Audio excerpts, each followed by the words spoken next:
Et bonjour à tous les Marseillaises et les Marseillais, j'espère que vous allez bien en ce dimanche 19 juin 2022. Avant de parler mercato, on va fêter la fête des papas. Je te souhaite une bonne fête, papounet. Voilà, faites-en de même, profitez de votre famille et faites un gros poutou poutou à votre papa. Allez, on va passer au mercato, topo mercato. Avec le premier dossier, avec une officialisation, voilà, c'est désormais officiel. L'Olympique de Marseille annonce via un communiqué officiel qui a été posté ce samedi sur le site de l'Olympique de Marseille, l'arrivée de Javier Ribalta au sein de son organigramme sportif.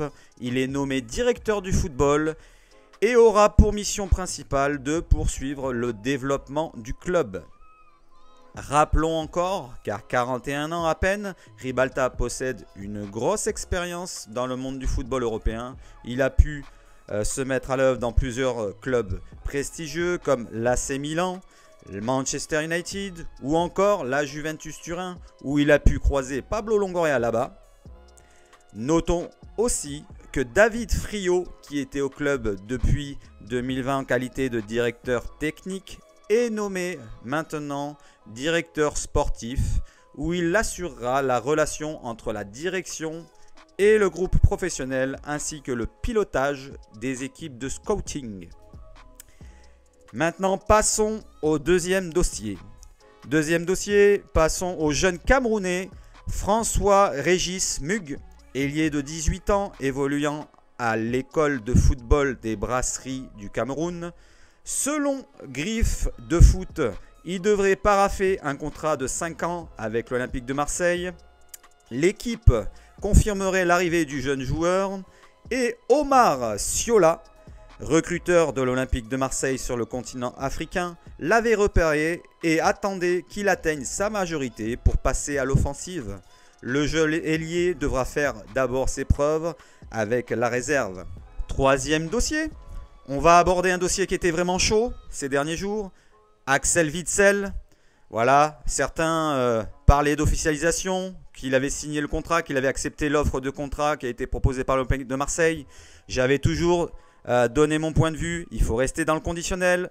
Donc Axel Witsel, on va en parler, mais malheureusement pas pour l'Olympique de Marseille.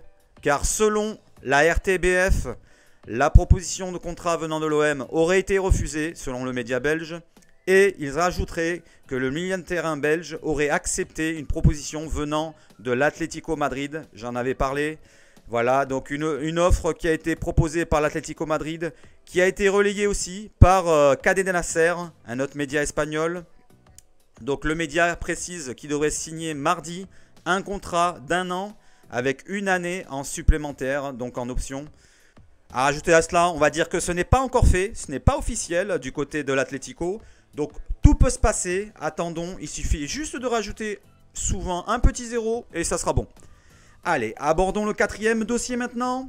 On va essayer de passer dans le côté joyeux avec un recrutement en passe d'être fait du côté du gardien de but. Jelle Van Neck, un gardien de but jeune de 18 ans, jeune belge de 18 ans, qui évolue du côté de Bruges, le club de Bruges, où il a disputé la Youth League cette saison. Selon Fabrizio Romano, l'OM aurait trouvé un accord avec le portier belge qui devrait signer pour 5 années du côté de l'Olympique de Marseille. L'information est relayée par RMC Sport et l'équipe préciserait que Van Neck aura le poste de 3e gardien derrière Lopez et Steve Mandanda. Que Simon Ngapantuetenbu ne sera pas retenu. Sinon, concernant le portier belge, il jouera bien avec les U19 normalement. Dites-moi ce que vous en pensez en commentaire. Le 5e dossier, changeons de poste avec Eric Botheim. Eric Botheim, attaquant norvégien de 22 ans, qui selon Phrase Fletcher, journaliste britannique, serait une des pistes qu'explorerait l'OM, puisqu'il a obtenu, comme le stipule le règlement de la FIFA, une résiliation de son contrat du côté de Krasnodar, un club russe, où il avait signé cet hiver pour 7,5 millions d'euros après avoir réalisé une très belle demi-saison du côté de Bodo Glimt avec ses 14 rencontres disputées là-bas pour 7 buts et 6 passes décisives, toutes compétitions confondues. Il avait notamment était le bourreau du match face à la Roma où il avait emporté 6-1. Il avait lors de ce match-là marqué un doublé, plus 3 passes décisives dans ce match-là. Plusieurs clubs sont intéressés, dont l'Olympique de Marseille et les Rangers, par ce joueur d'1m85, très physique mais très efficace devant le but, qui est désormais libre de choisir sa destination. Je vous demande à vous, est-ce que vous le validez? Le 6e dossier, maintenant place au renfort défensif avec Isaac Touré. On en a parlé récemment qu'il allait sûrement signer du côté de City et être prêté par la suite à l'Estac.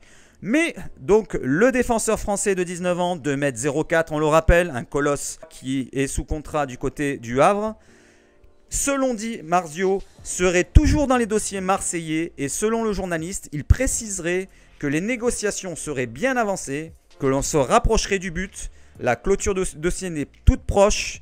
Il nous informe que l'affaire, qui paraît bien ficelée, pourrait atteindre une somme de 7 millions d'euros pour que le colosse de 2,04 m, je le répète, signe avec le club phocéen. Ça possible arriver, est-ce que ça vous hype ou pas? Dites-moi-le en commentaire. Le 7e dossier, un dossier pour un attaquant qui nous plairait bien du côté de l'Olympique de Marseille, c'est Luis Muriel. Revenons sur le dossier de l'attaquant colombien de 31 ans qui évolue en Serie A du côté de l'Atalanta Bergame. Donc on avait parlé avant-hier qu'une offre a été transmise de la part du club phocéen de 12 millions d'euros. On revient sur cette offre. L'offre a été refusée. Le club de l'Atalanta réclamait 15 millions d'euros. Donc cette offre a été transmise et relayée par le site Tutto Atalanta.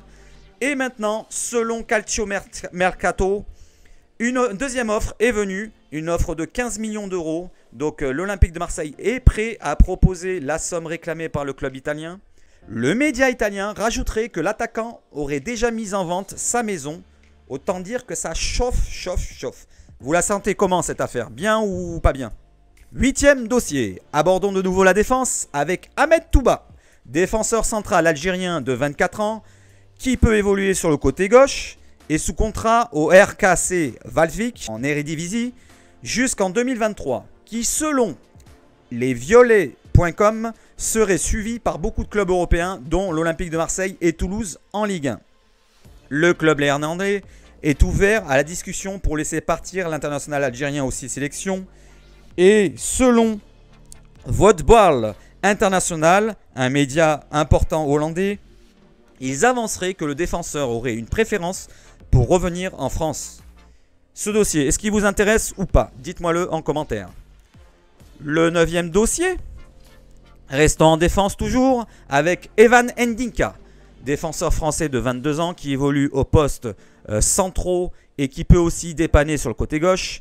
Il est sous contrat jusqu'en 2023 du côté de l'Eintracht Francfort en Bundesliga. Tout récent champion d'Europe et qualifié pour la Ligue des Champions.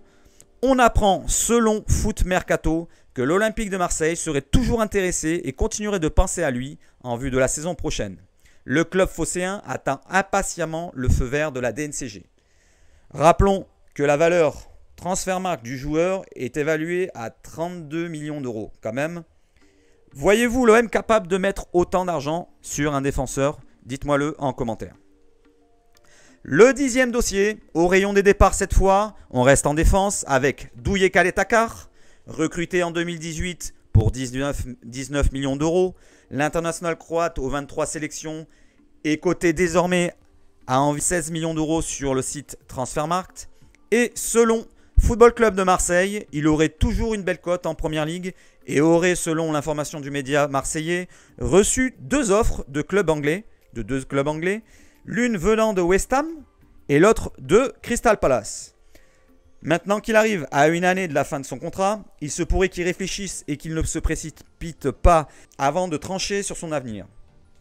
Avec la perspective de jouer la Ligue des Champions avec l'OM, il se pourrait qu'il choisisse d'aller au bout de son contrat. Vous le sentez comment, vous? Est-ce qu'on va encore laisser partir un joueur libre? Dites-moi-le en commentaire. Passons au 11e dossier. Allons maintenant du côté de l'Espagne, avec le cas Martin Braithwaite, attaquant danois de 31 ans qui est sous contrat jusqu'en 2024 du côté de Barcelone, qui, selon le quotidien Sport, le quotidien catalan Sport, serait une des nombreuses pistes que l'OM analyserait et montrerait un intérêt pour l'attaquant. Son salaire de 4 millions d'euros par an serait l'une des raisons au probable intérêt du club phocéen. Cette saison, l'ancien joueur du TFC n'aura participé qu'à 4 rencontres en Liga pour 236 minutes de jouer à peine. Il a marqué quand même 2 buts et délivré une passe décisive. Qu'est-ce que vous en pensez? Dites-moi-le en commentaire. Pour ma part, je n'ai aucun intérêt pour lui. J'en en voudrais pas. Dites-moi si vous en voulez de Martin Braithwaite. Passons au dernier dossier, le 12e, avec Clément Lenglet, défenseur français de 27 ans, sous contrat jusqu'en 2026 du côté du Barça aussi. L'international français aux 15 sélections serait une des pistes olympiennes pour la défense. Et selon le quotidien Sport, Javier Ribalta, le nouveau directeur du football de l'Olympique de Marseille, aurait contacté la direction du FC Barcelone pour tenter d'obtenir le prêt de Clément Lenglet. Xavi, l'entraîneur du FC Barcelone, ne compterait pas sur lui pour la saison à venir. Il aurait des touches en première ligue, mais l'OM, avec Sampaoli qui connaît déjà le joueur pour l'avoir eu sous ses ordres du côté du FC Séville, et aussi la participation à la prochaine Ligue des Champions, aurait quelques arguments en sa faveur. Son salaire serait peut-être un petit frein, étant donné qu'il serait évalué dans les 5 millions d'euros par an. Clément Lenglet, je vous demande la dernière question. Est-ce que ça vous intéresse? Dites-moi-le pour remplacer, pourquoi pas, Khaled Takar. Est-ce que vous validerez? Moi, pour ma part, je suis entre deux. Voilà, vous avez mon avis. Je vous souhaite à tous une excellente journée. Passez une bonne fête des pères. À ceux qui sont papas, je vous fais une grosse bise. Et pour les autres, faites une bise à votre papa. Allez, bonne journée et allez l'OM.